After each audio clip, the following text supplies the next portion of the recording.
My name is Emily Carter, and until 6 months ago, I would have sworn on my mother's grave that my father loved me.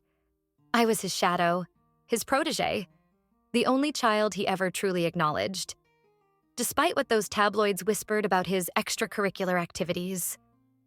After Mom died of breast cancer when I was 16, it was just the two of us in that cold, gilded penthouse overlooking Central Park. He worked late. I waited up with financial reports spread across the kitchen island instead of homework. By 18, I could dismantle a hostile takeover defense. By 22, I was handling his most sensitive mergers. "You're the only one who understands this family doesn't run on sentiment," he'd say, pouring 2 fingers of bourbon, one for him, one for me, even when I was still in braces. I believed him. Then came Cassandra. I remember the exact moment I met her. The Met Gala, 2022. She was draped in a silver gown that cost more than my first car, accidentally spilling champagne on a curator to steal his seat next to my father. Her laugh was too loud. Her hands lingered too long on his arm. And her eyes, those ice blue, calculating eyes, darted to me exactly once, like a chef sizing up a cut of meat. "Emily, this is Cassandra Duval," Dad said, cheeks flushed from the scotch she kept refilling. "She's helping me build a modern art collection." Bullshit. The only art in her apartment was a Warhol knockoff she probably bought at a Vegas hotel. But my father, the man who'd once made a competitor cry during a board meeting, just melted. Within months, her toothbrush was in his bathroom. Her name was on his credit cards. Her son, Jason, a walking Red Bull advertisement with a trust fund, started calling him Dad. I tried to warn him. "She's after your money," I hissed after finding her rifling through his desk. He laughed. "Jealousy doesn't suit you, princess." The changes were subtle at first. Dinners got rescheduled when I came over. My access to company files was temporarily restricted. Then, the week after their Vegas wedding, no invite for me, Dad transferred 2 of my favorite properties to Jason to get his feet wet in the business. The kid couldn't spell amortization, but the real dagger came last Christmas.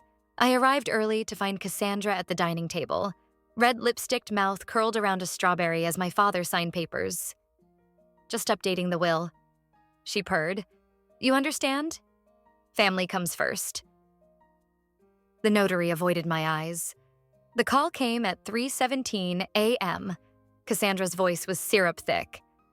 "It was so sudden, Emily. One minute he was laughing, the next..." A pause.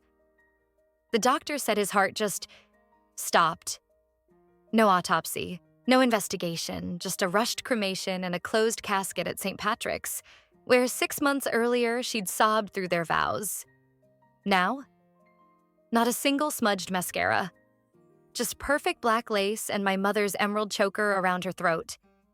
Jason hugged me, reeking of weed and expensive cologne. "He loved you, Ems," he slurred. I wanted to break his nose. His lawyer, my lawyer, the man who'd bounced me on his knee, wouldn't meet my gaze as he read, "To my beloved wife, Cassandra, I leave my entire estate, including Carter Holdings, the Palm Beach estate, and all liquid assets. To my stepson, Jason, I bequeath the Tribeca penthouse, my vintage car collection, and 20% equity in..." My hands turned to ice. "To my daughter, Emily, I leave an annual trust of $50,000, disbursed quarterly, until her death or marriage." The number bounced around the room like a bullet. My father's net worth was $400 million. My birthright, the company I'd bled for, was now a trophy for his gold-digging widow and her idiot spawn. Cassandra exhaled, a soft, victorious sound.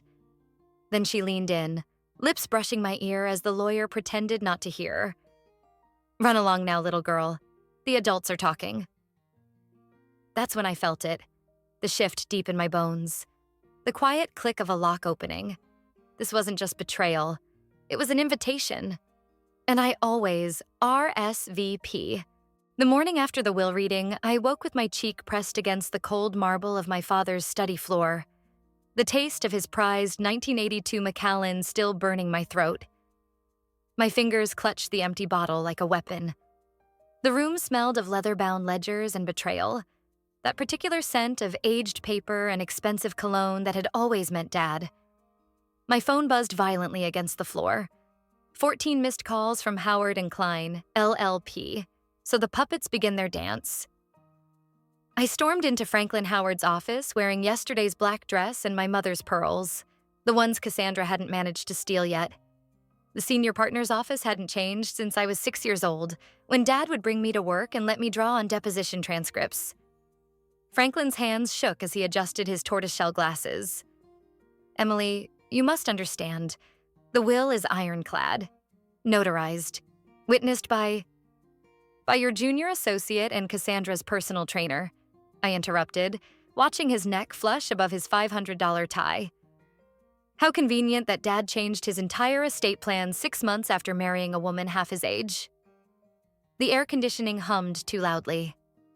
Franklin's gaze flicked to the framed photo on his desk. Him, Dad, and Cassandra at last year's Hamptons Gala. Her manicured hand possessive on my father's shoulder. Your father was of sound mind when... Was he? I slammed my palm on his desk, making his Mont Blanc pen roll toward the edge. The same man who fired an entire boardroom for suggesting a merger now leaves his life's work to a woman who thinks liquidity refers to her morning smoothie? Franklin's assistant chose that moment to enter with coffee. The cup rattled in its saucer as she took in my bloodshot eyes and Franklin's sweating forehead. 2 days later, my keycard failed at Carter Holdings' gleaming Manhattan Tower. Mike, the security guard who'd taught me to tie my skates in the building's lobby 20 years ago, couldn't meet my eyes. New protocols, Miss Carter. Corporate's orders. The elevator doors opened to reveal Jason leaning against the mirrored wall, sipping an iced coffee through a stupid paper straw. Mom says you're a security risk. He made air quotes with his free hand. Something about emotionally unstable women and trade secrets. I stepped so close I could see the cocaine residue in his left nostril. Tell me, Jason, when they repossess your McLaren, will you cry harder than you did at Dad's funeral? Oh wait, you didn't cry. You were too busy checking your stock portfolio. His iced coffee hit the marble floor with a splatter. By Friday, my corner office at Merrill Lynch had been stripped bare. Janice from HR twisted her wedding ring as she explained restructuring, while a security guard packed my framed licenses into a cardboard box. It's not personal, Emily. The Wellington account complications. I didn't need to hear the rest. Cassandra's whispers had reached every ear that mattered. Unstable, grieving, made mistakes. My 12 years of flawless deals erased with 3 well-placed phone calls.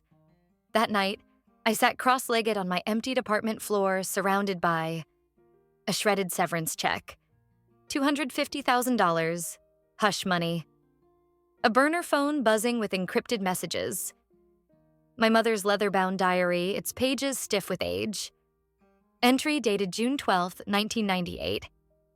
Richard used the last of my inheritance to secure the Chicago deal, promised the company would always be Emily's safety net, swore on our daughter's life. Entry dated October 3, 2001. If anything happens to me, look for the safety deposit box at First National. Key is taped behind my Van Gogh reproduction, the one Richard hates. The print had hung in Dad's study for 18 years. Now it adorned Cassandra's dressing room, between her self-portraits and Jason's middle school art. I found her floating in the Palm Beach infinity pool. My pool, where Mom used to teach me backstroke.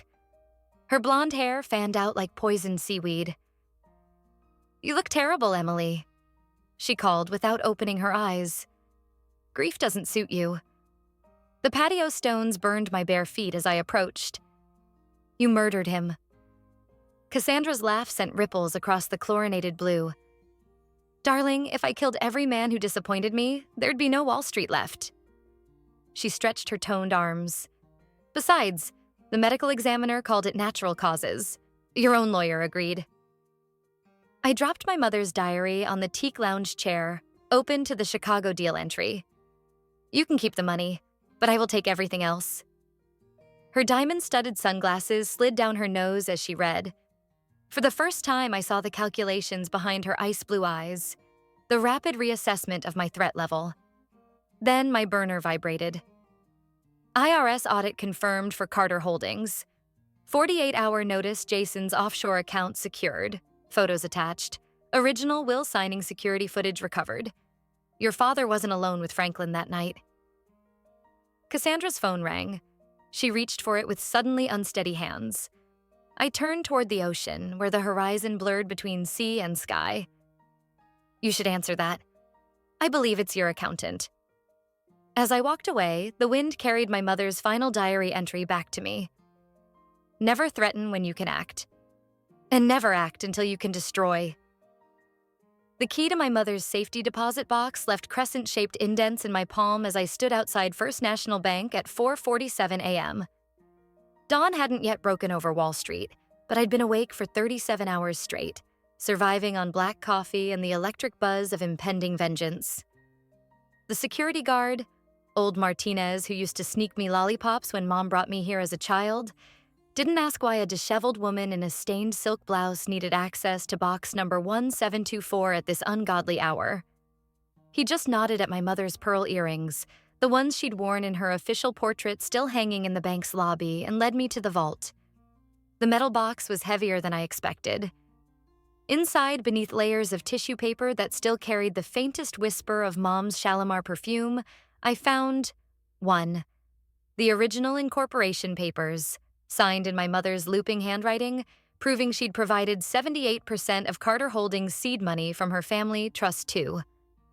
A notarized pledge agreement, Dad's promise that all shares shall revert to Emily Carter upon Margaret Carter's death, with his distinctive flourish underlining my name.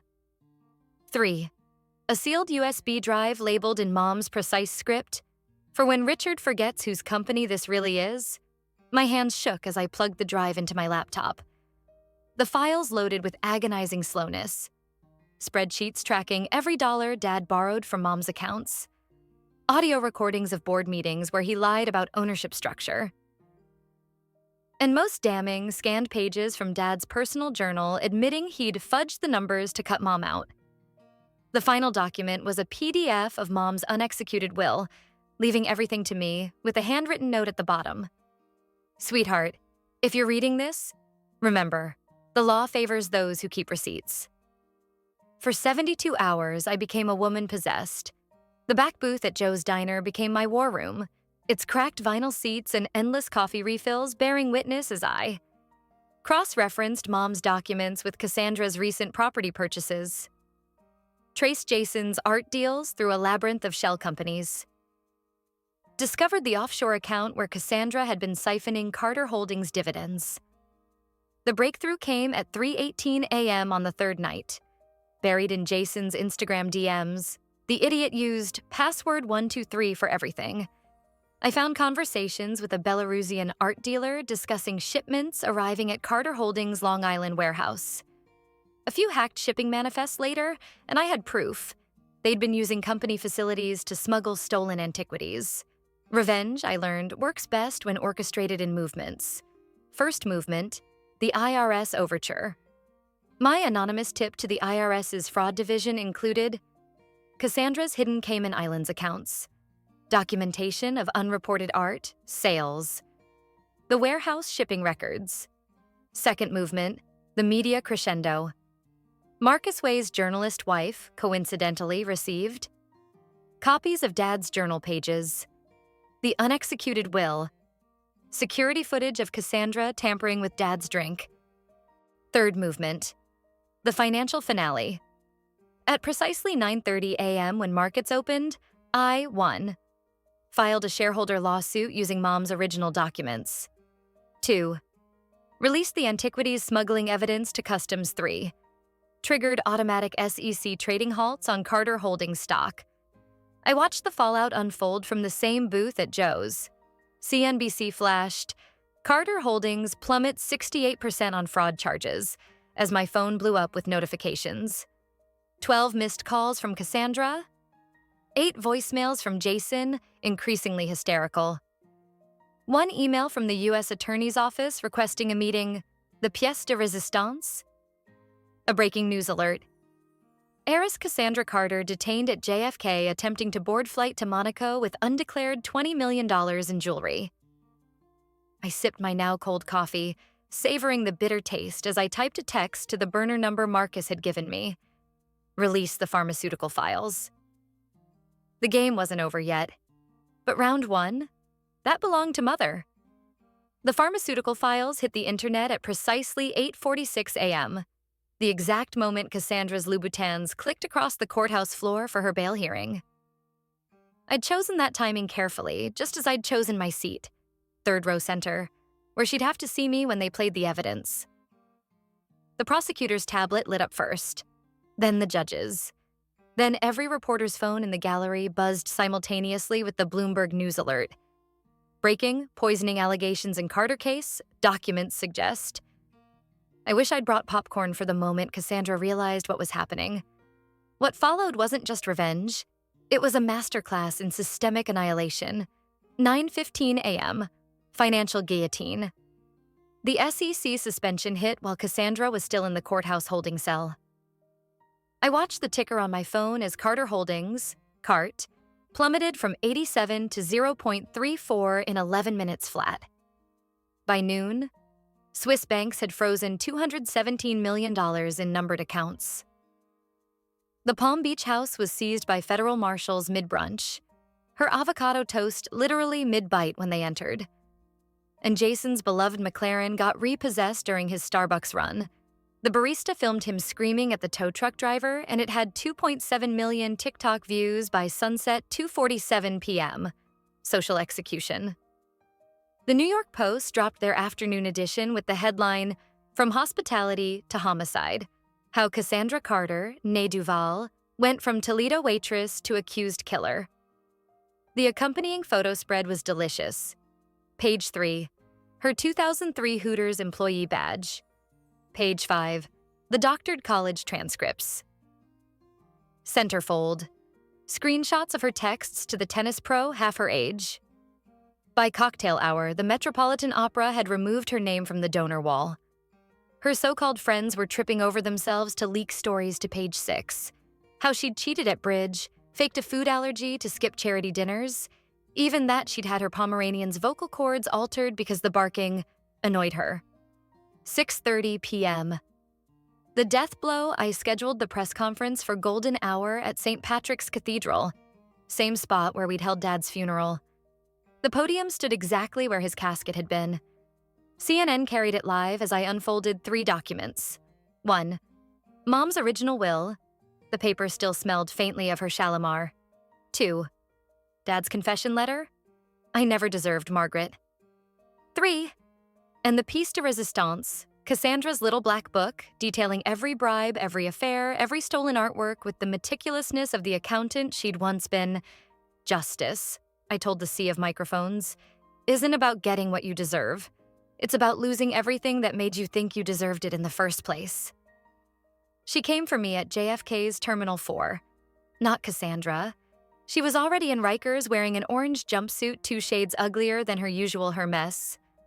But Jason, wild-eyed and reeking of stale Adderall and panic. You psychotic bitch. He grabbed my arm as I queued for first-class boarding to Cabo. We were family. I didn't flinch, just nodded to the 2 air marshals who'd been shadowing me since the trial. As they tackled him, I leaned down and whispered, "Funny. That's exactly what I told Dad before you poisoned him." The satisfying click of his handcuffs was my boarding music. 6 months later, the scorecard reads, Cassandra, 25 to life after pleading guilty. Turns out Prison Orange really does clash with Botox. Jason, flipped on his Belarusian art dealers for a reduced sentence. Currently enjoying federal protection as inmate number 45,892-054. Carter Holdings, sold to Marcus Way for $1 and a case of 1982. Macallan, the 82 was my counteroffer. The last bottle sits unopened on my Malibu balcony. Some nights, when the Pacific wind carries the scent of salt and jasmine, I pour 2 glasses. One for me, one for Mom's ghost.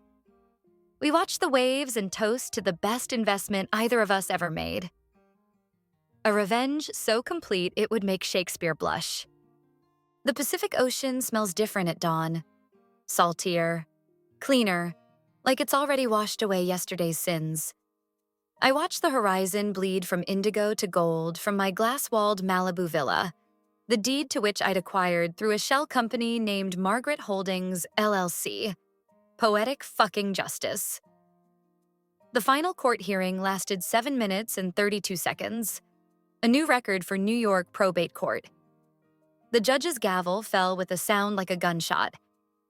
$187 million returned from frozen accounts. Full ownership of Mom's original shares. And Cassandra's beloved Palm Beach mansion, now mine, though I immediately listed it as a murder house on Zillow for half its value. Marcus Way raised his bourbon glass at our celebratory lunch. To Margaret, the real brains behind the empire. I clinked his glass but left mine untouched. Victory, it turned out, tasted faintly of antiseptic and old court documents. The media dubbed it the Carter Collapse. Forbes ran a flowchart of Cassandra's financial ruin. Vanity Fair published Jason's jailhouse interview. He cried about the lack of avocado toast in federal prison. Even Interpol issued a thank you note for the recovered antiquities. But the real satisfaction came from the small things. Watching Cassandra's Botox dissolve under prison fluorescence on 60 Minutes. Receiving Jason's childhood baseball cards in the mail. His desperate attempt to make amends. The day Carter Holdings' logo was literally scraped off the Manhattan Tower, I launched Phoenix Advisory Group from a beachfront office with 3 employees. 1. Lena, my former assistant Cassandra, had fired 2. Raj, the forensic accountant who helped crack Jason's offshore accounts, 3. And Baxter, the rescued Pomeranian Cassandra, had surgically silenced our mission statement. We protect what's yours.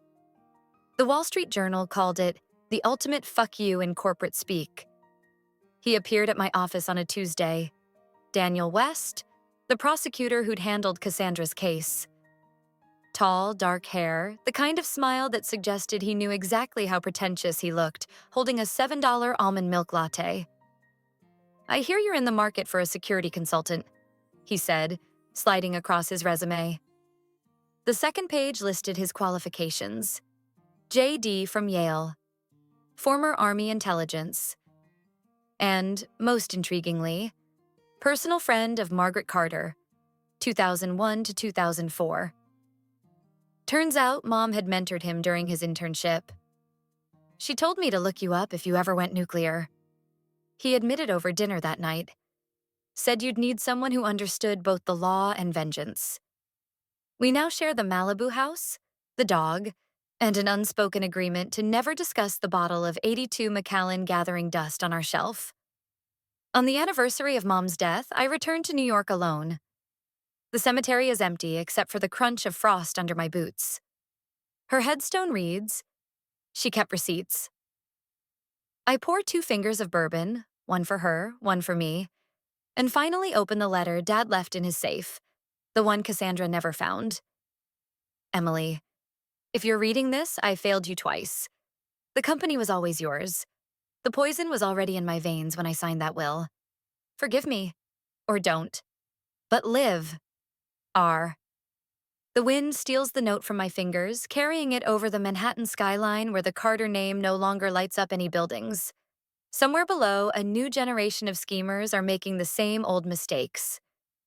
I leave the bourbon bottle uncorked on Mom's grave.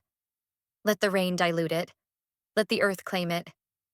Some poisons, like some legacies, are better left to fade. Money decays, power crumbles, but a well-planned revenge? That shit compounds interest forever. Thanks for watching. Subscribe now and hit the notification bell so you don't miss more unbelievable real-life stories.